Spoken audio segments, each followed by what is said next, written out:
Hello and welcome. You're watching Head to Head on UATV and I'm Oles Gerjuk. Today we're joined in the studio by Olena Maksymenko, a Ukrainian journalist who represents the Come Back Alive charity foundation. She was part of the team that presented the Cyborgs movie to Ukrainian soldiers on the front line.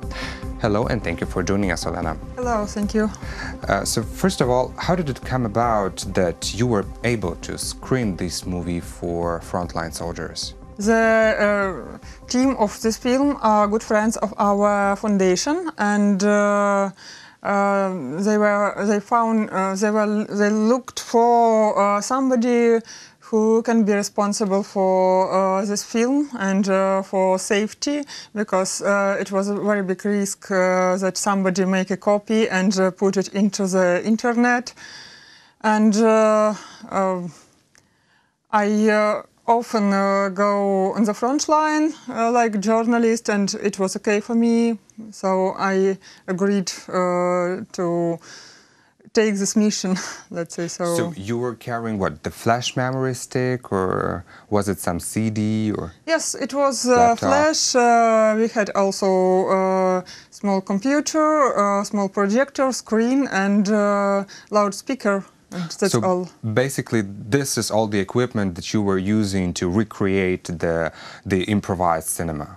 Yes, actually. Well, it was very easy to make in every kind of space, every location. Yes, it could be a garage, it could be hall, it could be barrack, and so on. Yeah, dugouts, as far as I know. Yes, dugouts barracks. also. Mm-hmm. So you were everywhere in these locations, right? And you just needed an electricity to play the movie, as far as I understand. Also, I told a few words about the film, about our foundation. I also asked guys to share their emotions about these films, and so on. Who did initiate this project? It was initiation of author of film, Ahtem Seytablayev, the regisseur, film director, let's say so, yes. And also he joined us all tour. So he was traveling with you along the front line, right? Yes. And he was the only representative of the team that was making Cyborgs? Yes, and he was only 2 days with us. Only 2 days? Yes. For how long have you been screening this movie? For how many days? We did it for 1 week. Okay. How many locations did you visited? It's hard to say, but actually we showed this film 24 times. 24 times? Yes. And did it draw enough interest from the soldiers? Yes, of course. It was great interest. Not 100% was attending?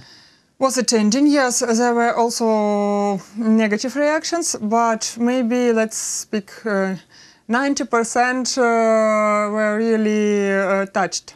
Very touched and very excited about this film. But how many soldiers were visiting this movie screening, and whom actually were they? There were also some guys who took part in a fight for this airport. For the Donetsk airport. So the real heroes of this film, actually. And it was very nice because they recognized some moment, they recognized the call signs, they recognized some scenes, for instance, the scene with a mined car, maybe you remember it, and also the scene with fridge and dead enemies in it. And it was nice when they were giving feedback that this is actually and also, the truth. Very excited was when I met one guy who also was in this airport, and like one of hero of this film, he also was put away with head attack. And after that, he come back and continued fighting. And a true hero. Well, could you focus a bit more on the actual feedback from the soldiers? You said that 90% were positive feedback, and well, approximately 10%, as I understand, there is some negativity about this movie. Could you be more specific about it? Yeah, most of guys told that there were not enough realistic representation of fights, because it was like for movie, like not like it was in truth. But they told that it is completely truth about when speaking about atmosphere, about emotions. Like very, very different people were collected in one space and in one circumstances, and it was very close to reality. Do they think that this kind of movie is needed right now in Ukrainian reality, and is it needed also abroad for understanding Ukraine better? This thing told almost everybody, and even one guy told that, oh, this film is not for soldiers but for people. Like soldiers are not people, and but for normal people it's okay. It should be. But was somebody offended by the movie as well? Yes.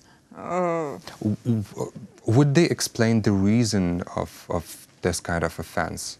I think it's about the moments which they recognized, and also it was painful for them because to watch it again. Because they recognized some deaths of their friends. One guy told me that during these fights they lost closely 30 or 40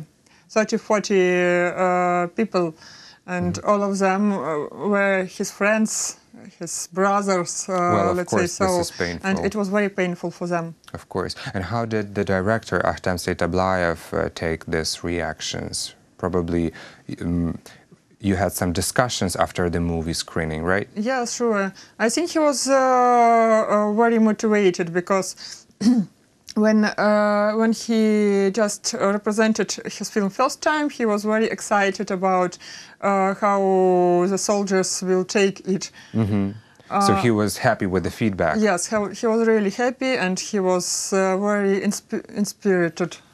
Inspired, yes.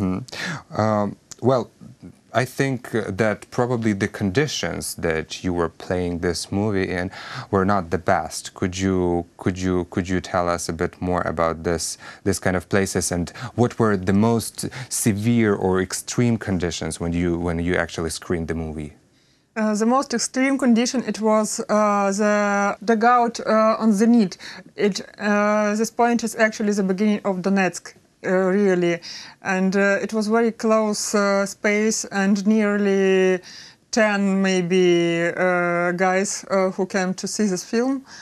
And during the film, the enemy shot our position, and it was very nice combined with the shooting in film. In the movie.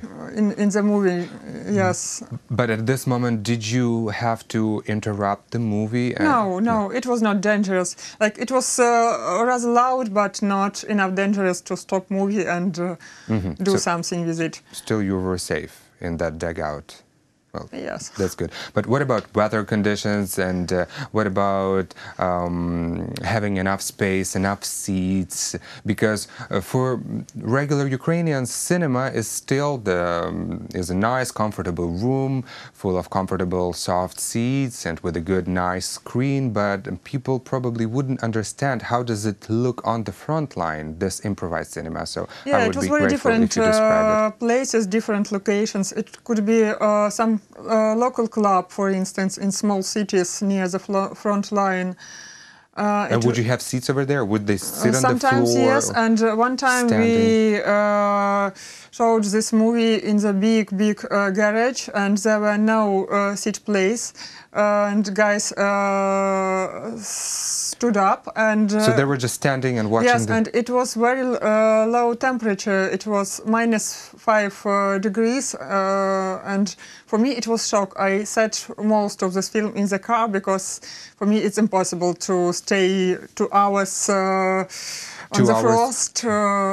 But our soldiers are real Cyborgs, and they saw it and nobody went away.